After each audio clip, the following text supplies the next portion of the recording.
Well, good morning everybody. Apologies for the late start. I think everyone's running a bit behind today. My name's Dave Collins. I'm a systems engineer here at Veeam, and we're here today to talk to you about choosing the right data protection strategy. I've had over 30 years now in the IT industry, predominantly in data protection and disaster recovery, and I'll be looking at some of the technical aspects of the topic later on. I'm going to hand over to Zubair now. Cheers Dave, Zubair here. I'm Territory Manager at Veeam. I've been at Veeam just shy of 3 years and in the IT industry for just over 10 years. Just before we get into choosing the right data protection strategy, what I want to share with you today some key statistics that we found over the course of 2021. Every year Veeam creates a data protection trends report. It's an assessment built up of around 3,000 participants of companies across the world of varying sizes and industries, some Veeam customers, some non-Veeam customers, with quite a few extensive questions just to get some insight into what the IT landscape looks like today. We'll start off with key findings around frequency of incidents in 2021. And the question that we posed to our participants in the assessment was, how many ransomware attacks has your organisation suffered in the last 12 months? 24% indicated that they hadn't suffered any or were unaware of suffering any ransomware attacks over the course of 2021. The worrying statistics, however, is the fact that a number of customers had showed that they had suffered one or more ransomware attack over the course of a single year. Now we know when a ransomware attack occurs or a cyber incident occurs, what tends to happen is the company would batten down the hatches, start to look at remediating the situation at hand, and then start investing or reinvesting in technology, re-enabling staff and training, and really understand where that threat came from. And then starts the process of the long-term rebuilding strategies and mitigations to ensure that stakeholders, shareholders, customers, suppliers, partners, and sometimes even the general public are aware, and you can start to build that confidence again. Unfortunately for some here though, as it says, is some suffered 5 or more incidents. And so I guess one of the big questions that bodes is, how did you suffer multiple attacks, or why? Unfortunately, there's no straightforward answer to that. It's multiple scenarios and cases. I guess one of the big ones is a lot of companies are currently reluctant to spend, given the ongoing climate, and sometimes reliant on legacy protections in hand. And that sometimes has its own effects when we think about the threat landscape, the sophistication and complexities of threats that are out there in the marketplace today, and what that can lead to if you're relying on legacy solutions that are outdated. And when we weigh these up in comparison to that 24%, we actually see that 76% had suffered one or more ransomware attack. So it's a very stark figure in comparison to what we had shown before. We've got to start thinking around 2 key elements, I guess. The first is some of those environmental factors and some of the threat vectors that are out there. When we start talking around shadow IT, we know that shadow IT still resides in a lot of companies, and for the best part, it's left unadministered. A lot of companies will rely on shadow IT to find innovation, find creativity, find new ways of doing things, and enable their business and brand to grow further. Equally, we know employees use shadow IT as a way of finding loopholes, finding ways to do things quicker, finding new ways of collaboration, which is great to see. However, it leaves a big gap and vulnerability in how hackers can access a company and how they target a company. The other element is a lot of companies are going on a digital transformation journey. And with that journey comes the growth of cloud, the growth of new environments. We talk about Kubernetes or containers. And these platforms are great for innovation and great for enabling a business to grow further. However, I guess the big problem is when we start to use these without having the right protections in place from day one, it can still lead to massive vulnerabilities. As we know, hackers are innovating and investing in these spaces just as much as we are, to understand ways of disrupting a company and target them further. So what we then done was we asked those 76% that had suffered a ransomware attack, how much or what percentage of your data could you actually recover following an incident or one of the incidents? 64% had suggested that they recovered a portion of their data or an element of their data. The disk around this outside is varying levels of how much data was recovered. I'll start with the smallest. It says they're 20% or less. It's actually the smallest amount. 7% indicated that they could only recover that much of their data. right the way up to more than 80%, which was the largest at 36%, which is great to see that some companies were able to recover most, if not all, of their data. I guess the other side of the coin, though, shows a completely different image, which is 36% weren't able to recover any of their data. Now, in a data-driven world, we know and understand that losing some or all of our data could have long-lasting detrimental impacts on what happens to our company, especially when we start thinking around the types of data that could be lost. And we're talking anything from patient records, healthcare records, customer confidential data, payment card details, business projections, project investment data. The list is expansive and it certainly goes on. And so we've got to really be understanding what's at risk and what we need to do to mitigate those risks as best as possible. We then took a look to widen our lenses a little and start looking at general impacts. So we posed this question to all participants, and we asked, what impacts could your organization experience from application downtime? So if you had suffered an attack, what was the consequences? Or if you hadn't suffered an attack, what could be the potential consequences that you've already probably outlined within your business, probably as part of your DR strategy? The top one, as it says, there's loss of customer confidence. 50% of the respondents indicated that that was the most impactful to their business. Interestingly, it's not monetary value. However, it could be argued it's the start of the domino effect. Losing customer confidence means lack of investment from customers. Lack of investment from customers means lack of revenue, lack of profits. Further down the list, we've got damage to brand integrity. And we understand if an attack happens and the brand is damaged, it can certainly link into the reputation of that business and what effects that could have either in the marketplace or against the competitive landscape that they probably operate in and their position. Further down the list, we've got loss of employee confidence, reduced stock price, and being subject to legal action. We know that's become a more prominent thing. Over the last few years, we've seen some hefty fines being handed out by the ICO against regulations such as GDPR to some well-known household names. And especially during the course of the pandemic, when some of these were suffering for other reasons, they were lobbed with a big fine to pay up for. I guess what we need to consider is some of these areas are not just a case of the lasting impact and what happens thereafter and trying to rebuild against those things such as lack of loss of customer confidence. It's also considering the cost that's not always indicated, such as the cost of downtime, the cost of rebuilding, the cost of reinvesting, how much money and effort goes into that process, how much resource is taken up trying to fix those problems. And when we actually look at it from a monetary perspective, the average cost of downtime is around $90,000 per hour or $1,500 per minute. So if you think about the impact at day zero and then the cost it takes to actually, from a monetary perspective, to rebuild and fix those problems, and then consider these lasting impacts and the cost implications that can be there from, again, loss of customer confidence or being subject to any legal actions and fines, it starts to paint a very horrid picture, unfortunately, for a lot of companies. So we need to have the right processes in place, the right plans in place to protect ourselves. Do you really like your odds? Unfortunately, I guess it's a case of no, we don't. We know that hackers, as I mentioned before, when we start talking around these threat vectors and new innovations that they're targeting and trying to work through, they have essentially an infinite amount of attempts to attack a company. With advances that a company might make, it opens up new doors and realms for hackers to target them. And so there's always innovation happening on their side. Unfortunately, for a lot of companies, it's a case of being able to protect it at one time because it only takes that one chance of getting in through the door.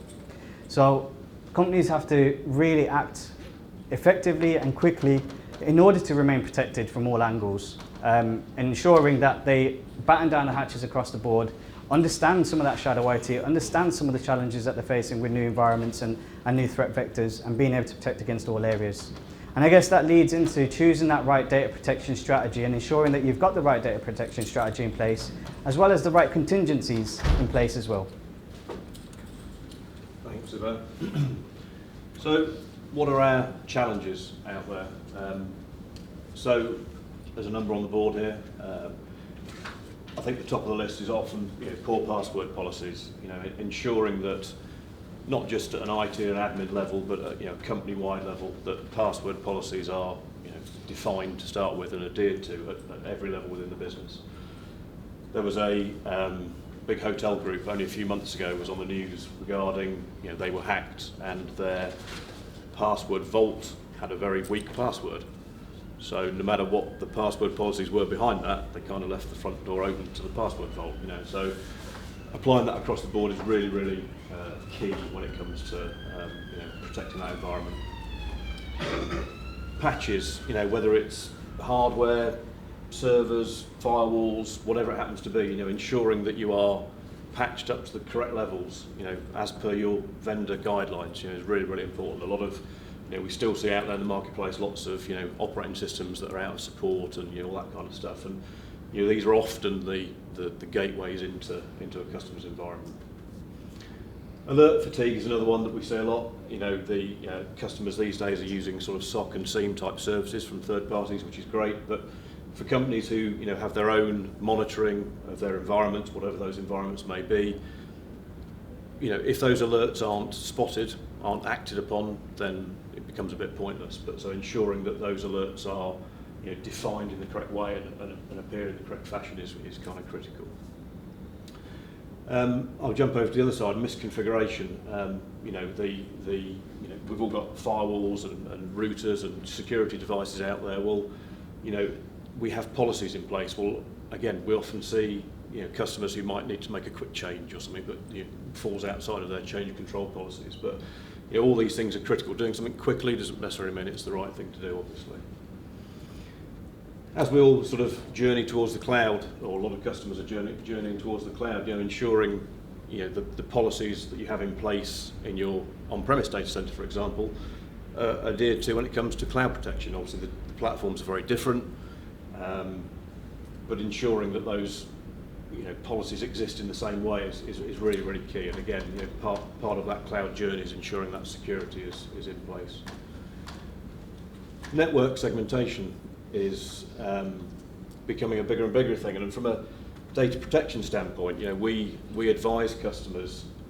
We have lots of best practice documentation on the subject when it comes to your data protection environment, but ensuring that data protection environment isn't part of your production environment. Because if your production environment is compromised, then your data protection environment could be compromised at the same time, as part of the same attack. So keeping that separate is kind of really, really important these days. And then when it comes to backups, I'll talk a bit more in a while about ensuring that your backups are in a good place. Make sure that they are tested, make sure they are verified. Customers might be backing up data day to day. Well, unless you come to do a restore, how do you know those backups will work? So ensuring that backup verification processes are put in place is critical.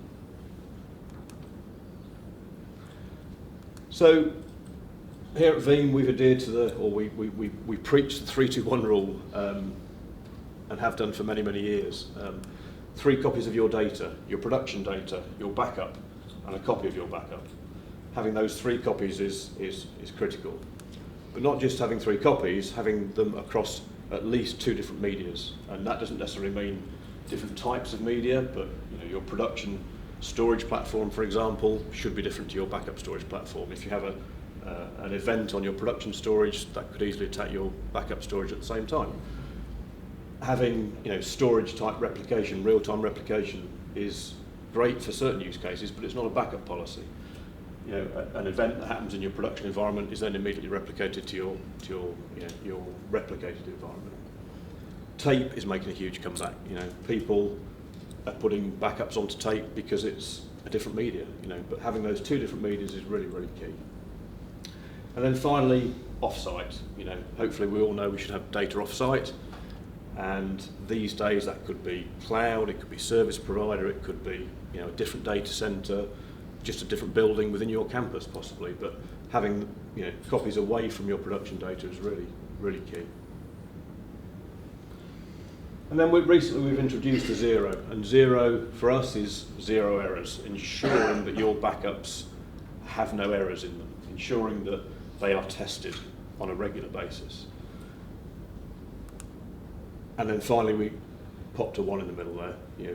The word of the year or the last few years is immutability.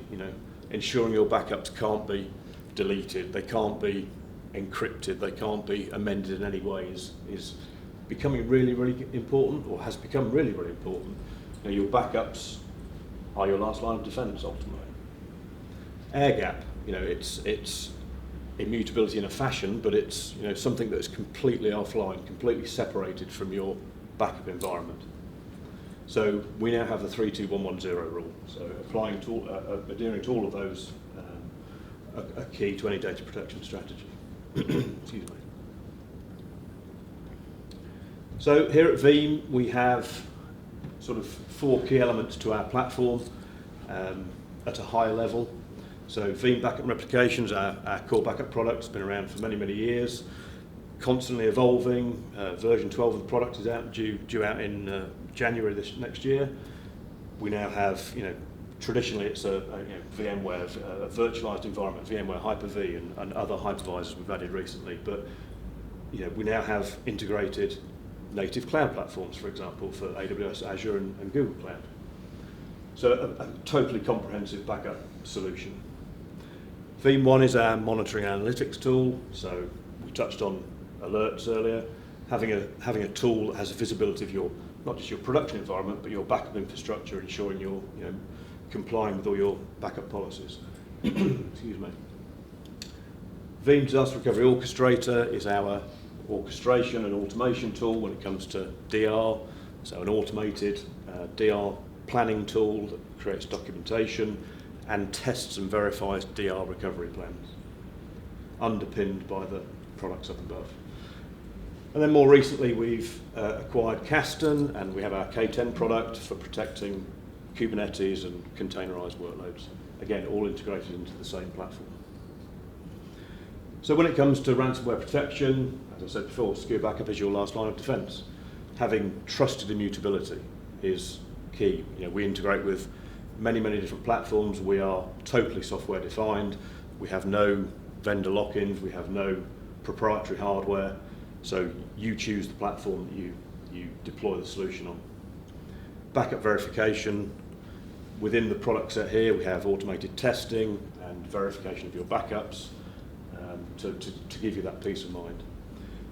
32110 rule we've talked about, but again, a key part of your backup strategy. And then when it comes to recovery, we have instant VM recovery or instant recovery tools, not just back to your production environment, to maybe even to cloud, maybe to a DR center, maybe to a different environment. Being able to do that quickly and at scale is kind of really important. Secure restore, so we're restoring our environment back after some sort of incident, while ensuring that those backups don't contain the same threat that you're already suffering with is kind of really important. So we're able to scan those backups and ensure that what you're putting back in production is actually in a good place. And then the DR orchestration piece, which is our disaster recovery orchestration tool, again, aids that speed of recovery and automation. Cheers, Dave. I'll touch a little bit just on the overall Veeam platform, just to give you a holistic view of what we can actually cover and what we actually deliver to companies today. And just touching back on some of those key sort of threats and vectors that we mentioned earlier on. We mentioned, obviously Dave's mentioned the virtualized estate where Veeam started with VMware and Hyper-V, and that's our heritage. It still is core to our business and core to what we deliver. It's still a big area, and that's what helped us become global leaders in the backup space, the modern data protection space. Dave's mentioned there again a few of the virtualized estates that we now cover, including Nutanix and Red Hat. But as we start going clockwise, we can see we've got coverage for physical estates, workstations, unstructured data, so NAS and file shares, right the way across to applications and databases. And even with the databases, Dave's mentioned instant recovery, we can actually do that with those databases as well. Right at the bottom of applications, we've got Kubernetes. Again, I mentioned that was becoming a prominent threat vector now, and we need to really consider what we do with these new environments as we start to enable them within our organizations, how we remain protected from day one. Veeam can provide you that protection and that confidence, knowing that you've got a stringent backup in place, but then equally a tool that will allow you to confidently recover from any incidents. And of course, cloud, we've got the native protections with some of the big hyperscalers that I mentioned there, AWS, Azure and GCP. And more recently, SaaS platforms including Microsoft 365 and Salesforce. And we know Microsoft 365 has had a massive uptick generally as well. Over the course of the pandemic, a lot of companies had to deliver collaboration tools and ensure that their employees were working successfully at home. And Microsoft has grown significantly in that space. But again, ensuring the right protections are in place is just as important by enabling companies to go ahead and deliver on their business strategies. And we know with Microsoft 365, the data and the control of that data remains with the company. It's not the responsibility of Microsoft. So it's key for us to understand what protections we need in place in order to protect all areas of Microsoft 365, but then equally be able to recover from any incidents successfully. And Veeam delivers this as a single platform that can protect and manage all workloads from the data center to the edge and to the cloud. And we do this, touching back on what Dave mentioned just before, with our modern data protection platform, enabling you to cover all areas. And we like to say Veeam sits at the heart of your infrastructure. It might be fully on-prem today, and equally your digital journey might take you to a hybrid model or even to fully fledged into the cloud. Veeam can support that move and support that change. And equally, it gives you that full life cycle if you ever need to bring anything back as well. So you've got that capability within Veeam, knowing that Veeam can move with your business as you need it to move. We can do this in a multitude of ways. I'll touch on two here. The first is self-managed, do it yourself. So being able to obtain the licenses, being able to protect that backup and your data at your will, being able to control everything that happens, not only with Veeam, but again, building that complementary infrastructure to ensure that you've got the right practice in place and following the 3-2-1-1-0 rule now. And then we've also got as a service. We've seen as a service become a more popular element and a deployment option for a lot of our customers, and certainly something that's been talked about a lot more in the marketplace. As a service, from our side, we work with a number of what we call Veeam Cloud Service Providers, essentially MSPs, that can provide this service and provide a full value service across all these areas, but equally provide the complementing elements as well. Now, a lot of the brands that you see up here are key alliance partners to Veeam. So we've got the right integrations with these brands or companies or vendors to ensure that you have the right integrations when it comes to building that environment in the totality. And we can ensure that you have the right protections with them as well as ourselves, so your data and your performance is always at a high peak. Not only that, we then also have a number of other collaborations and integrations when we start talking around the wider elements as well, when you start talking around your storage or your compute. So it's great to consider Veeam as that central element, as I said, to enable you to really expand and change your environment and diversify as you need to, or as your business strategy changes. I guess the main point here is ensuring that you've still got a strong data protection strategy in place, and Veeam can provide that to you. Thanks, Zubair. So just to finish off with, we're at a cybersecurity event, and looking at some of the attack vectors, going back to our data protection survey that we did that Zubair was looking at earlier. 44% of those attacks came in via phishing emails, which I find that statistic quite frightening, but it also demonstrates that that attack vector is company-wide. Any user could effectively click on that link. So having phishing campaigns in place, having employee awareness training, all that kind of stuff is kind of really key. Close second, patches. Again, we talked about patches earlier. Infected patches, software upgrades that are compromised in some way. But again, ensuring that you are adhering to the vendor best practice is really key. And then I'll jump down to insider threat. It's something that I think a lot of people ignore, but you can see that 32% of those attacks have come from disgruntled employee inside your organisation. So being able to manage that within your organisation is kind of pretty important, because the numbers clearly state that it's a problem. And then sort of 0-day vulnerabilities, which there are plenty of vendors outside that can help you with those kind of threats. But sitting behind all that, that's how people are getting in. But having that correct data protection strategy sat behind it, and having backups as your last line of defence is critical. So thanks for your time today, short and sweet. If you've got any questions, feel free to throw them at me now or throw them at us. But we do have a standout on number 10, I think we are. Number 10, yeah. We're here all day, so come and have a chat to us if you'd prefer. Thank you. Thank you. Thank you so much.